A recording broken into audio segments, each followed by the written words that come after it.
Alright, this is going to be another video kind of introducing, just aspects of permaculture and weeds and pioneering plants, and just kind of sharing some of my revelations that I've had, and just starting to examine what's a weed and what's not a weed. So I just wanted to show you, like, over here I'm growing some Jerusalem artichoke, this little pot right here, and trying to keep it in the little pot, to see how it grows. And I've heard it's quite invasive, and so I just wanted to see what it grows like and stuff. But interestingly, right next to it is this guy, and this is, I believe it's called prickly lettuce. You can see the little spines on the underside of the leaves, and then you can see the shape of this. And I'm pretty certain, having looked at some YouTube videos along with reading it up in a edible and medicinal book of the plants of the Southwest, that this is wild lettuce, and that when you break one of the, or injure the plant, this white sap comes out. That's a latex, and so you don't want to eat too much of it. But I haven't tried it myself, so yeah, I thought that was quite interesting. Just right in my front yard, what I thought was a weed is actually an edible plant. And then just a, oops, sorry about that, just a larger specimen right there.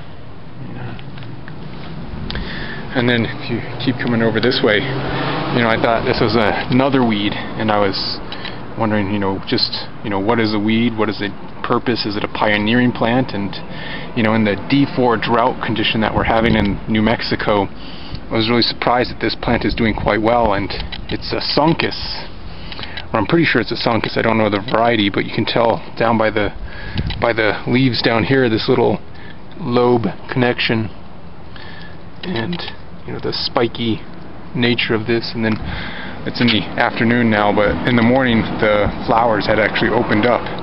You could see the little yellow flowers inside. And so yeah, just right away, two edible weeds, quote unquote, that were in the garden. Another Suncus back in that corner. So again, traveling over this way, looking at this guy over here, I believe this is a mimosa, and that this plant is going to be a tree, and it's very hardy. Again, no water except the 2 rainstorms, and they're quite minor, that made it in this state since the beginning of the year almost. And so yeah, if it is a mimosa, it's a very hardy pioneer plant, and also has medicinal purposes, so you can look those up and find an expert. And so I was also wanting to show you, just again going through my front yard, again quite surprised, just this little guy. This is Creeping Charlie, and that earlier in the year, around February, it was actually doing very well when it was kind of moist.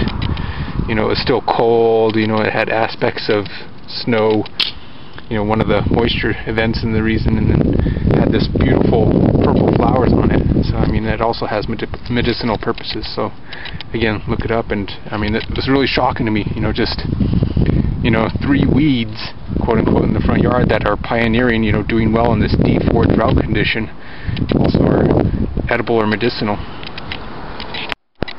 So I again wanted to continue in some of my examination of what is weeds and pioneering plants and different types of plants that I've been examining. So when I was trying to grow some various seedlings, of course, the weeds, I used some of the native soil, and these little guys, I'm pretty certain, having looked it up on both YouTube and a edible and medicinal book, that this is wild amaranth, and that if you look on the underside of the leaves, it's kind of got that reddish color. I don't know if you can see it on this one, but yeah.